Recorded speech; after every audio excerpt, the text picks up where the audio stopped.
Mesdames et messieurs, bonjour et bienvenue encore une fois dans votre émission Connais-toi toi-même avec vous, Rehab, coach en développement personnel. Est-ce que l'être humain peut être pacifique? Est-ce qu'il est capable de s'affirmer sans pour autant écraser l'autre? Est-ce qu'il doit dire tout ce qu'il a sur le cœur ou le taire, ou est-ce qu'il y a une autre alternative?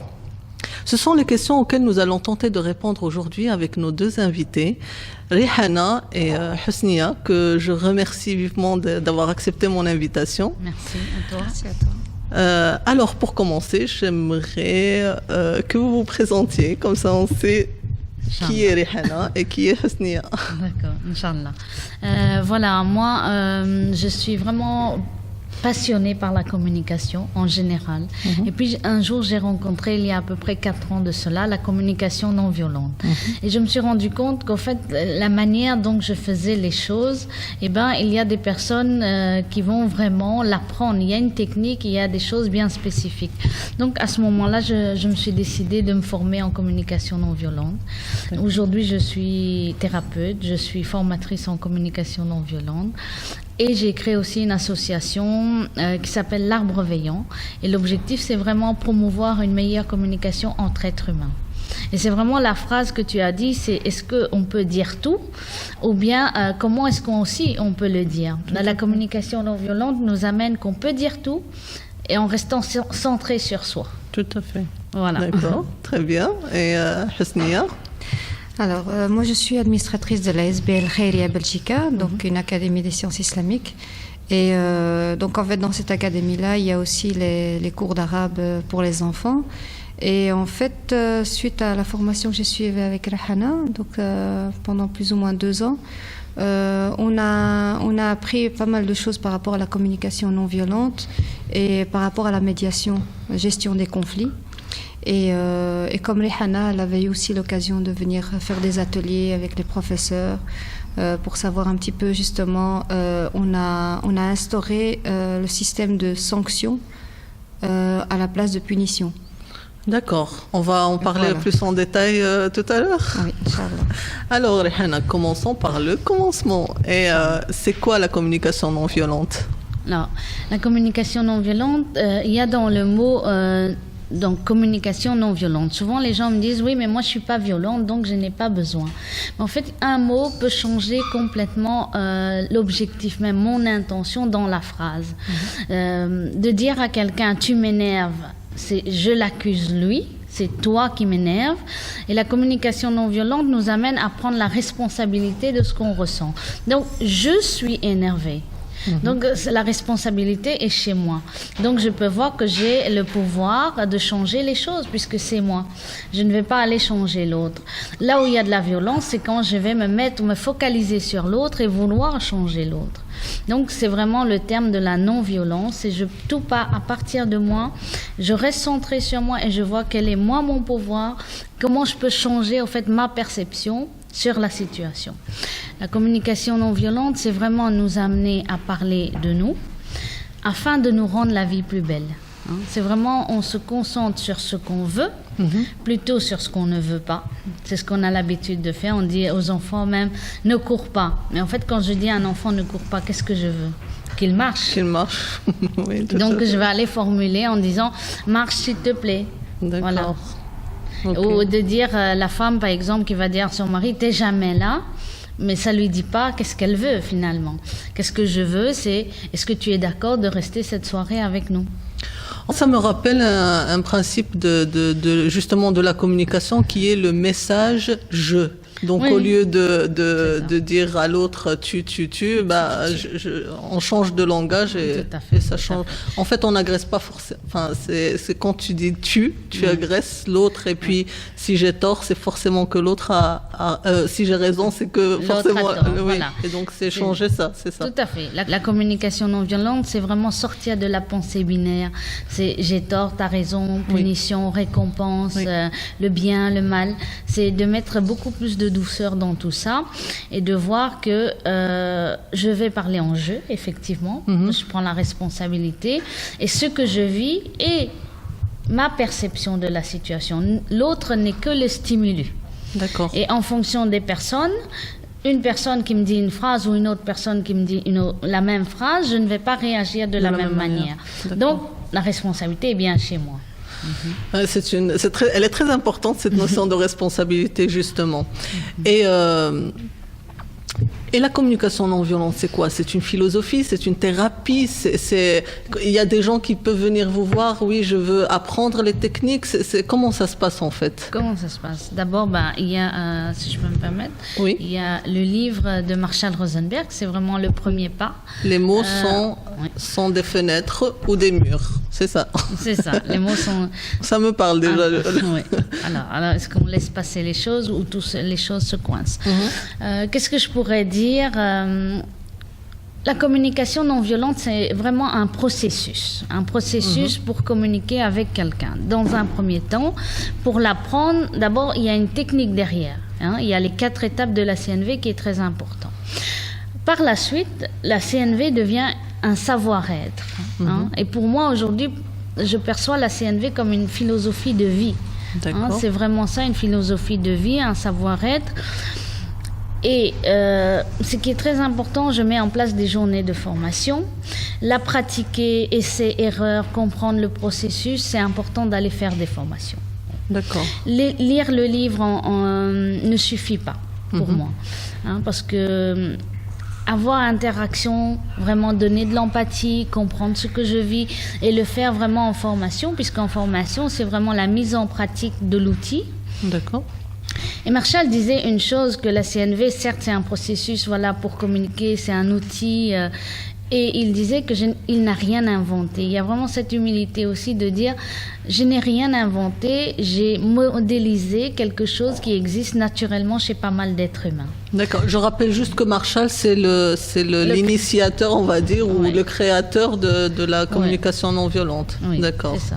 Okay. Et lui, il est parti beaucoup de lui-même, au fait, pour pouvoir mettre en place la communication non violente. Il s'est observé dans son comportement qu'est-ce qui pouvait être des freins, qu'est-ce qui pouvait être des leviers quand il se mettait en lien avec les autres. D'accord. Voilà. Ok. Ce qui nous amène à parler justement des étapes de la communication non violente. Tu as dit qu'il y avait 4 étapes, c'est ça? Voilà, il y a 4 étapes. Oui. Alors, donc, il y a l'observation. L'observation, c'est vraiment une capacité d'enlever tout jugement et d'évaluation. Je vais dire les choses de la manière dont je vois. Ça veut dire, si toi, tu rentres dans la pièce, tu vas le dire de la même manière, en fait. S'il y a 100 personnes dans la pièce, on va pouvoir décrire la même chose. L'observation ici, c'est que nous sommes à 3 à cette table, en train de parler de la CNV. Nous avons tous les 3 des micros devant nous, de couleur rouge. Voilà, ça, c'est de l'observation. Après, je peux dire plein de choses là-dessus. C'est joli, c'est agréable, c'est vraiment convivial d'être là avec toi. Tout ça, c'est mon évaluation. Peut-être quelqu'un d'autre dirait, c'est pas convivial, tu vois. Donc, c'est vraiment enlever toute évaluation et perception personnelle pour parler en termes de faits. Rester neutre, en fait. Voilà. Observer juste ce qu'il y a, c'est ça. Quelqu'un me dit, ta robe est moche. Je pourrais lui dire, quand tu me dis que ma robe est moche, simplement, plutôt que de lui dire, mais avec quoi tu viens? Non, c'est pas moche, c'est toi qui... Voilà, je ne rentre pas dans ce jeu. Quand tu me dis que ma robe est moche, la deuxième étape, c'est comment je me sens. Donc, je vais dire comment je me sens. Tiens, peut-être je me sens triste. Donc, j'ai besoin... Troisième étape, on descend plus bas parce que les sentiments, c'est au niveau du cœur. Et on parle, les besoins, c'est au niveau du ventre. Oui. Et on sait que dans le ventre, il y a autant de neurones que dans la tête d'un petit chien. Donc, notre ventre réfléchit. Et souvent, c'est au niveau du ventre qu'on travaille l'émotionnel. Les enfants, par exemple, qui ont des maux de ventre pour aller à l'école et tout, il y a de la peur, il y a quelque chose derrière. Donc, au niveau du ventre, c'est les besoins. On va parler des besoins. Si quand tu me dis que ma robe est moche, je me sens triste, j'ai besoin de quoi? Peut-être d'être accueillie simplement telle que je suis, d'être respectée dans mes choix vestimentaires. Donc il y a quelque chose de ça. Donc je peux te dire, quand tu me dis que ma robe est moche, je me sens triste parce que j'ai à cœur à être respectée dans mes choix vestimentaires. Voilà. Est-ce que tu peux me dire, toi, qu'est-ce que ça te fait quand je te dis ça? Donc, on arrive à la demande. Oui. La demande, soit je vais aller demander à l'autre une demande de connexion. Qu'est-ce que ça te fait quand je te dis ça?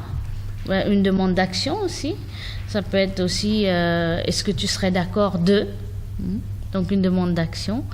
Ou simplement, il n'y a pas de demande aussi. Je peux simplement me positionner en disant, voilà, moi, ça me plaît de porter cette robe et ça me va. Exposé comme ça a l'air très facile. Oui. On est d'accord. C'est très chouette que tu me poses cette phrase. Oui, et alors?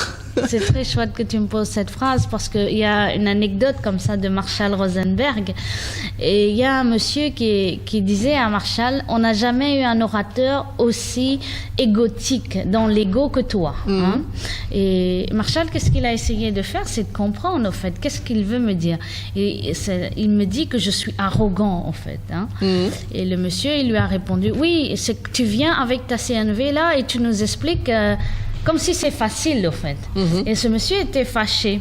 Justement, c'est sur cette manière d'expliquer. Et Marshall lui disait, en fait, comment est-ce que tu te sens agacé? Donc, la manière dont moi j'ai expliqué les choses. Et tu aimerais comprendre qu'il y a aussi des difficultés dans ce processus. Il a dit à Marshall, non, c'est que j'aimerais, moi, savoir, c'est que toi, tu as des difficultés quand tu la pratiques.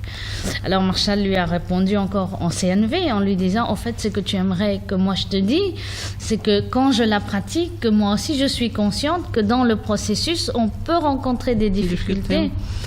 Et lui, il a dit, oui, il a réfléchi un moment, il a dit, oui, j'aimerais que maintenant tu nous dis que toi aussi, c'est pas facile, parce que c'est tellement simplement expliqué. Et Marshall lui a répondu, et là je vais répondre pour moi, c'est pas tant que c'est facile. Comme ça, dit comme ça a l'air facile.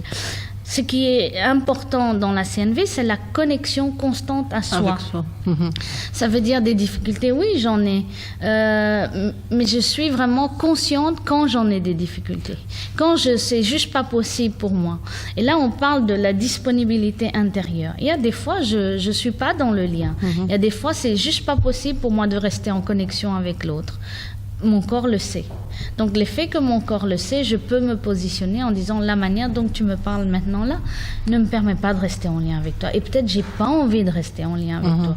Donc, je vais prendre de la distance et me protéger. Donc, je suis consciente aussi que là, il y a un de mes besoins qui ne sont pas satisfaits. Je fais le choix de me mettre en arrière. Très bien. Justement, je reviens à cette notion de besoin parce que j'ai eu l'impression que c'est le centre de la communication non violente. D'ailleurs, Marshall dit, tout ce qu'on fait, c'est pour aller à la rencontre de nos besoins. Donc, voilà, qu'est-ce que ça désigne vraiment ces besoins? Oui.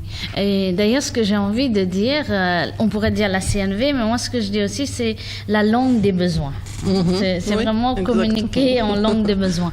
Parce que toutes nos actions sont motivées par un besoin.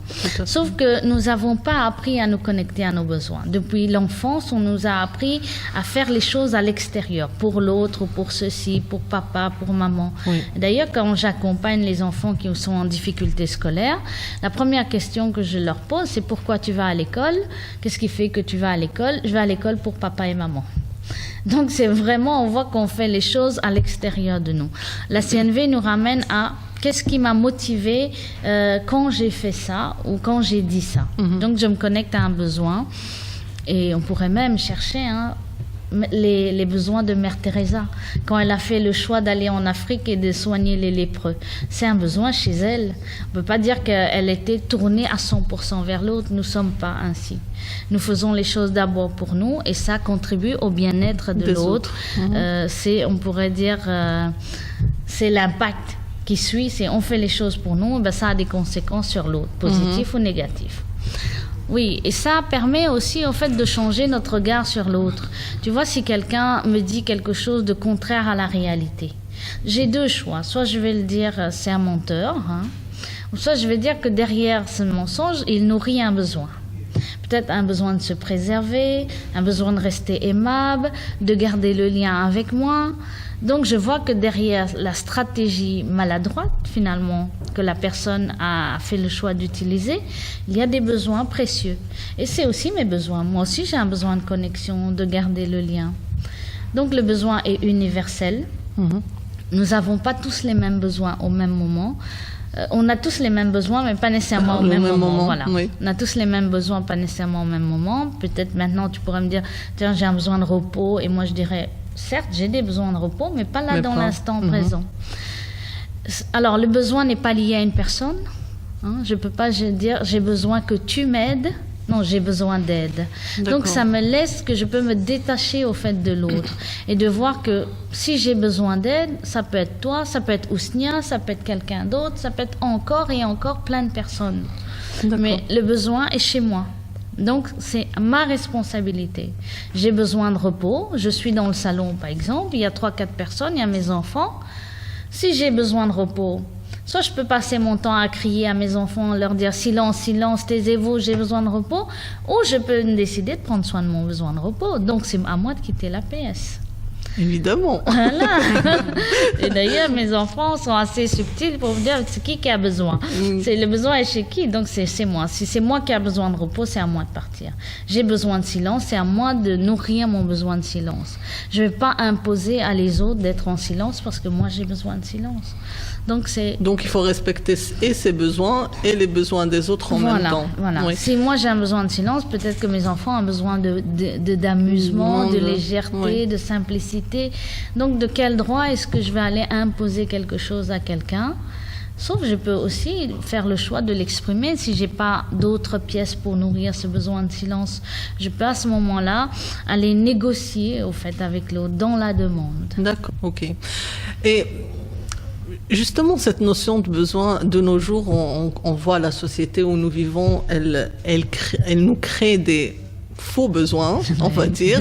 Donc, on a l'impression, moi en tout cas, j'ai l'impression qu'il y a qu'on ne sépare plus le besoin et l'envie ou le désir. Tout à fait. Et donc, justement, la communication non violente suppose justement une reconnexion avec soi, être à l'écoute de ses besoins, être à l'écoute de tout ce qui se passe à l'intérieur.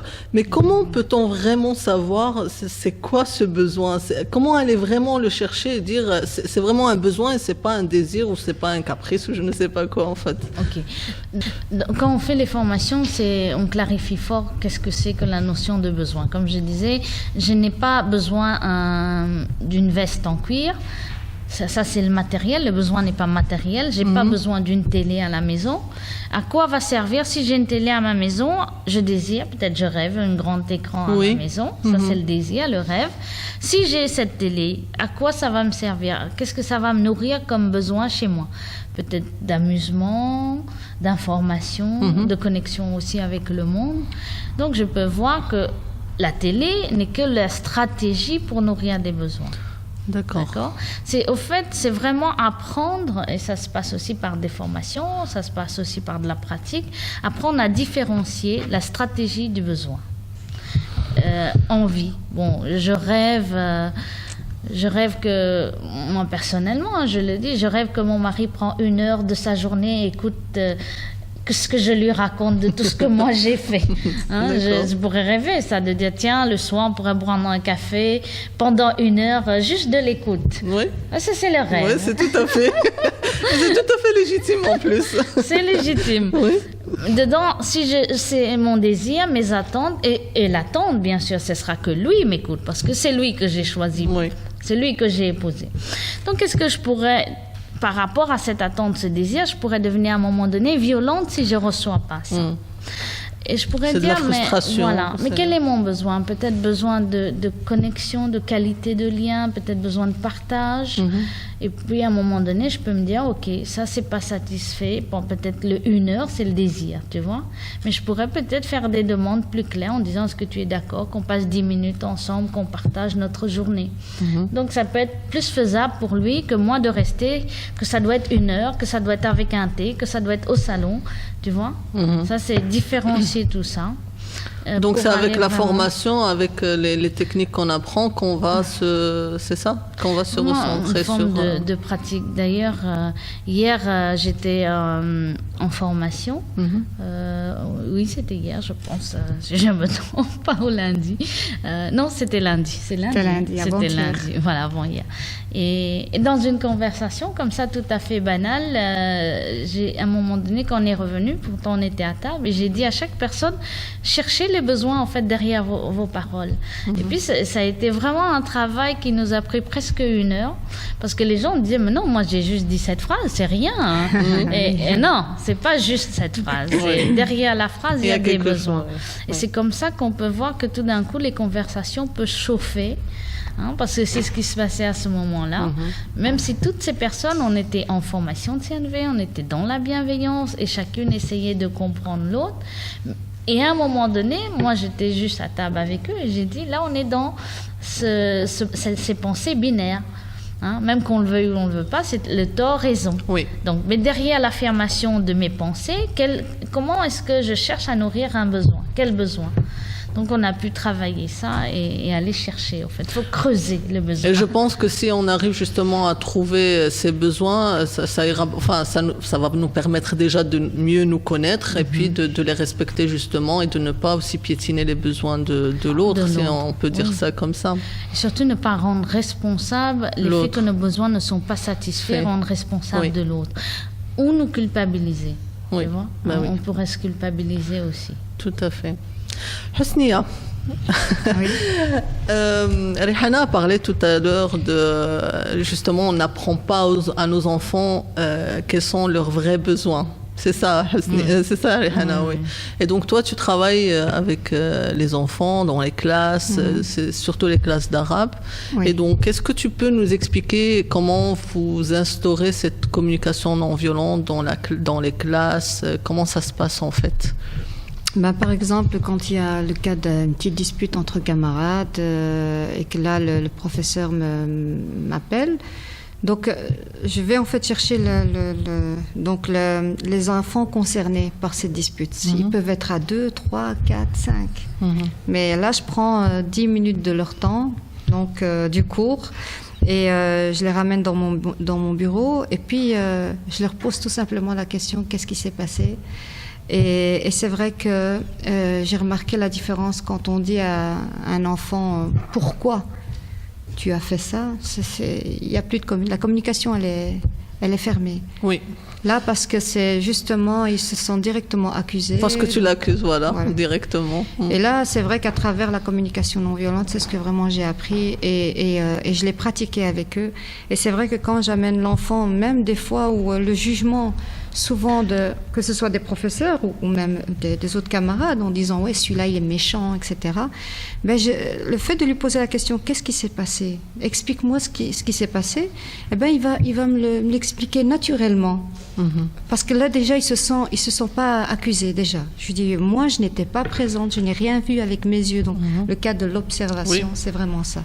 Parce qu'il y a une différence entre observation et interprétation. On peut interpréter plein de choses. Il m'a regardé de travers. Non, il a peut-être froncé les sourcils, mais c'est pas pour ça qu'il t'a regardé de travers. Peut-être qu'il pensait à quelque chose à ce moment-là. Et donc, quand je lui pose la question, qu'est-ce qui s'est passé? Il va m'expliquer, il va me dire, oui, voilà, j'étais occupée à jouer, et donc il m'a cogné, par exemple, et donc, alors je lui dis, ok, d'accord, il t'a cogné, comment est-ce que tu t'es sentie à ce moment-là? Et donc là, il va me dire, voilà, je me suis sentie comme ça. Les émotions. Les émotions qui viennent. L'autre observe. Il dit ah mais moi en fait j'ai même pas fait attention et après subhanallah au fur et à mesure de la conversation il y a un apaisement qui se passe. Les choses s'éclaircissent. Et souvent c'est des petits détails et des fausses interprétations qui font qu'après il y a un boom. Oui. Et là tout d'un coup et je demande toujours comment est-ce que tu te sens. Alors il va ce que j'ai aussi appris c'est que je ne sais pas si c'est dans notre culture, on a tendance à nier qu'on est en colère. Et donc, je les ramène à demander comment est-ce que tu te sens? Tu peux me dire parmi les sentiments, donc est-ce que tu es en colère? Triste. Et alors là, je lui dis, mais tu as le droit de dire que tu es en colère. Je serai aussi en colère si je reçois un coup de pied, etc. Et là, il va me dire, oui, je suis en colère. Donc maintenant, explique-moi ta colère. Et alors là, il va m'expliquer, oui, parce que voilà, j'étais triste. Et puis tout doucement, et c'est vrai qu'après, quand il y a réconciliation, et puis s'il a commis une faute, je leur dis que de toute façon, on est des êtres humains, qu'on commet tous des erreurs et que le plus important c'est de pouvoir réparer la faute. Comment réparer la faute? Et c'est en fait au fur et à mesure qu'il raconte l'histoire, l'enfant est amené à conscientiser par rapport à ce qui s'est passé. Et alors je lui dis, voilà, qu'est-ce que tu en penses finalement? Oui, mais j'aurais pas dû le frapper. J'aurais pas dû l'insulter. Oui. Il le dit de lui-même, donc ce n'est pas moi qui lui dis pourquoi tu l'as insulté? Non, c'est de lui-même. Et je lui dis, qu'est-ce que tu en penses maintenant? Comment est-ce qu'on pourrait réparer ça? Mais je vais lui demander pardon. Donc ça vient de lui. C'est en fait une manière tout simplement de responsabiliser l'enfant. Exactement. Et qu'il prenne et qu'il assume aussi ce qu'il a. Voilà. Et après, alhamdoulilah, ça se passe très très bien et je vois la différence. Je vois vraiment les yeux qui sont beaucoup plus... l'enfant est beaucoup plus... alors que là, il aurait versé des larmes, etc. Et je lui pose d'ailleurs la question que je pose au tout début, comment tu te sens? Et il me dit, je me sens mieux. Oui. Je me sens mieux maintenant. Donc je dis alhamdoulilah. Donc... on y va, quoi. Donc, il faut travailler avec les enfants. Oui. Beaucoup. Oui, je pense les connecter avec leurs enfants, émotions. Je dis les enfants parce que c'est de là où, parce que justement, quand on n'est pas connecté dès le départ avec nos émotions, avec nos besoins, ça crée tout ce qu'on voit de nos jours. Et justement, ça me parle beaucoup ce que tu dis. On n'arrête pas de faire des suppositions. Elle n'a pas dit bonjour, qu'est-ce que je lui ai fait, qu'est-ce que si, alors que peut-être la femme ou l'homme, il est dans ses pensées, il ne t'a même pas vu. Donc, il faut arrêter d'interpréter. Voilà. C'est très énergivore en fait d'être dans cette mode de fonctionnement. Et le pire, souvent, ce que je dis, c'est je pense ce que tu es en train de penser. Je suis sûre que tu penses ça. L'autre ne l'a même pas dit, donc je suis même pas en train de faire une interprétation de quelque chose. Je suis en train de penser ce que toi tu vas penser. On veut dire à quel point c'est grave. C'est grave. Parce qu'on le fait à travers nos croyances, notre éducation, notre manière de voir les choses, qui n'a rien peut-être à voir avec l'autre. Et est-ce que vous le faites aussi avec les parents, par exemple? Est-ce qu'il y a eu des... Ah oui. Parce que c'est très important, je suppose aussi, d'instaurer cette... Tout à fait. J'ai déjà eu une situation comme ça où donc il y a eu une dispute et puis et c'était à l'heure de sortie. Et donc on envoie les enfants vers moi.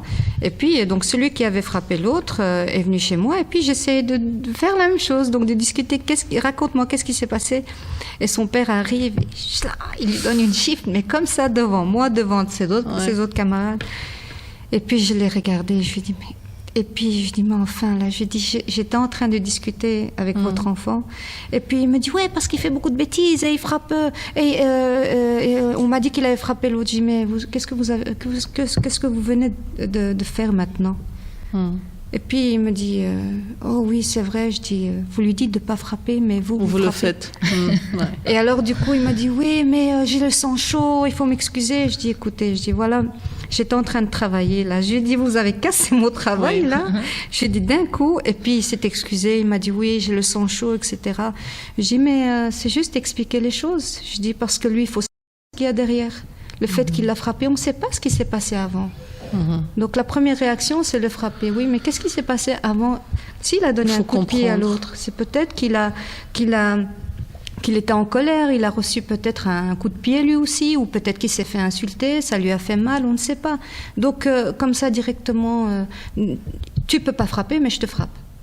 Oui. Donc c'est contradictoire. C'est contradictoire. Donc l'enfant, il ne sait plus de quel côté il va être. Et, mais c'est vrai qu'après le père, quand je lui ai expliqué ça de cette manière-là, il s'est excusé. Et puis je lui ai dit voilà, ça crée une humiliation. L'enfant, là, il est frappé devant ses camarades, etc.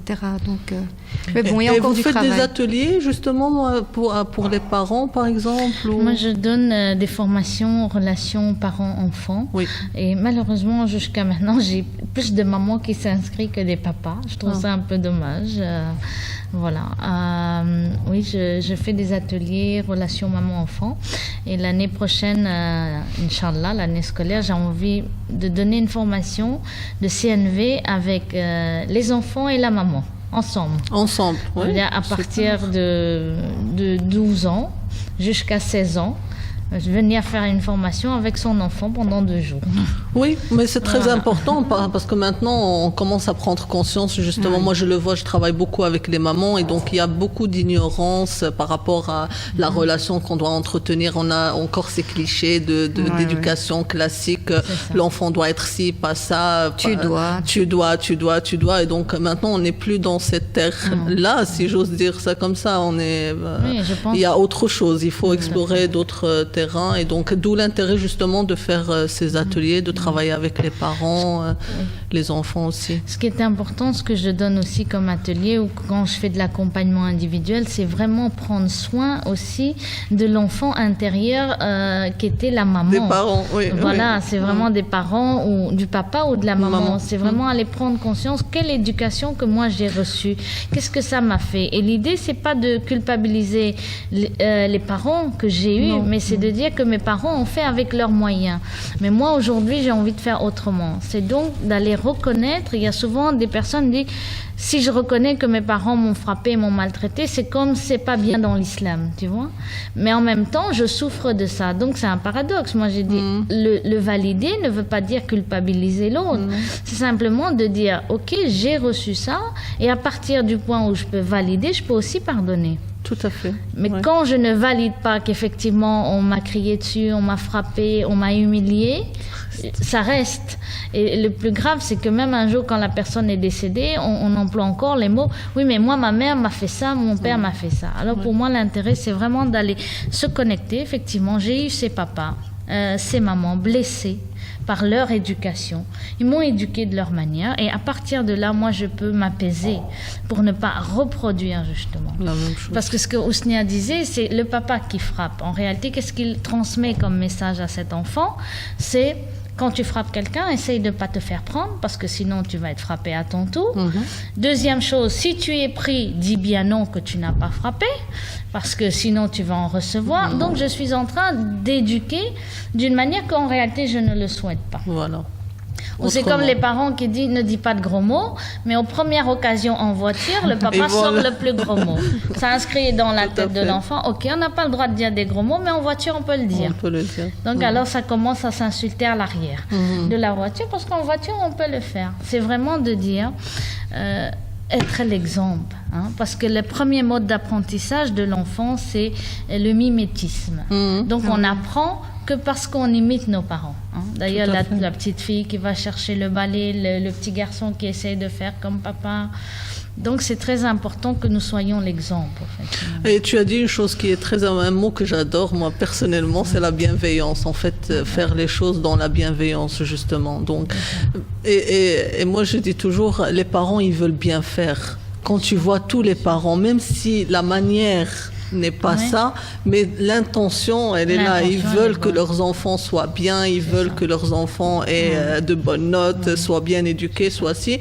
Mais bon, on n'est pas au courant de tout, donc il n'y a pas de mal à s'informer, à aller voir des spécialistes.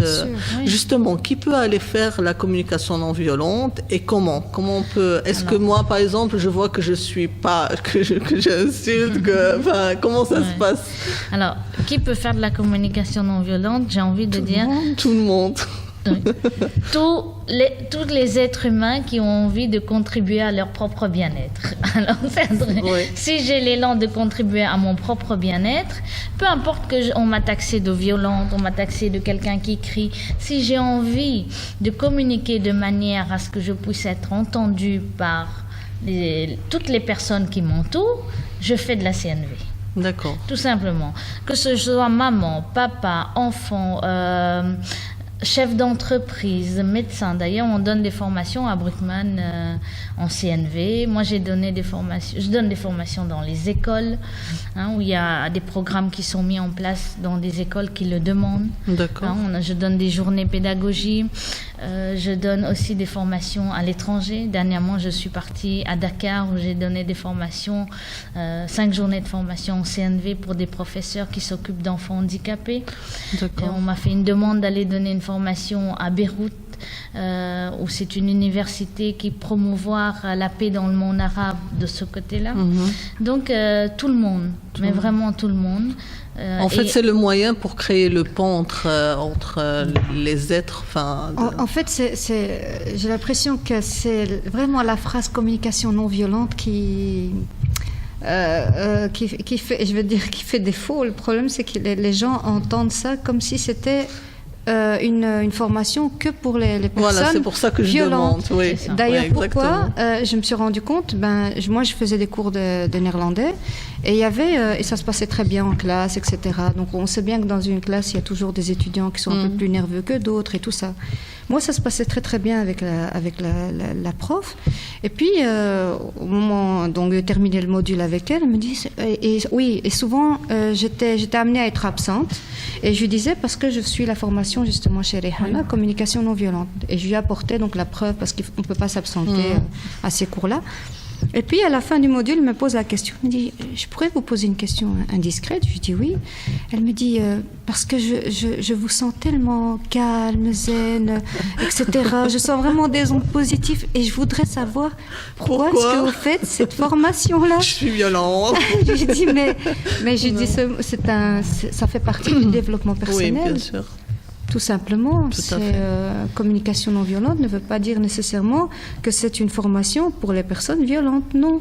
C'est-à-dire que des fois, on peut très bien être très bienveillant, très calme, mais dire des mots qui peuvent blesser l'autre sans s'en rendre compte. Ou bien le silence aussi, il y a des fois des silences qui sont très violents, mine de rien. Donc, c'est pas forcément dans la violence et dans casser, et dans dire et dans crier, c'est cette manière de communiquer avec l'autre, de lui faire passer le message, de recevoir aussi son et message. surtout le fait de recevoir un non. Ce que moi j'ai vraiment beaucoup aimé, que j'ai apprécié cette formation-là, parce qu'il faut savoir qu'il y a plusieurs thèmes. Quand Rehana donne des formations, il y a la formation estime de soi, donc l'introduction évidemment au début, mais l'estime de soi, savoir dire non et accepter un non.